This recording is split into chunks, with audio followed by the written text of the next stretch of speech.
یکی از ریشه های تربیتی، روانی و فرهنگی عدم رشد جامعه مادرهای مهربان و دلسوز هستند. همونا مادرهای خوب دلسوز بچهشه، درباره بچهش به کم قانعه. الحمدلله الحمدلله بچم نمازشو میخونه، بچم دینشو داره، الحمدلله. اینقدر میگه الحمدلله که یعنی تلقی اینجوری میشه. بچهش میگه من یه وقت بهتر نشم، اون نمرم 20-21 که نمیشه گرفت. اگر مادری بتونه بچه‌شو برای استغفار بفرسته، وای میشه شما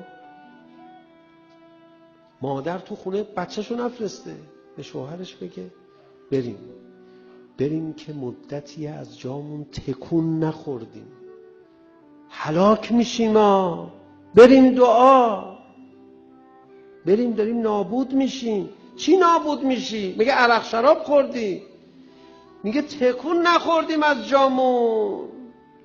خانوما اینو بگن همه چی درست میشه. کار تربیتی از خانوماست. اینجا مرکز مقاومت است.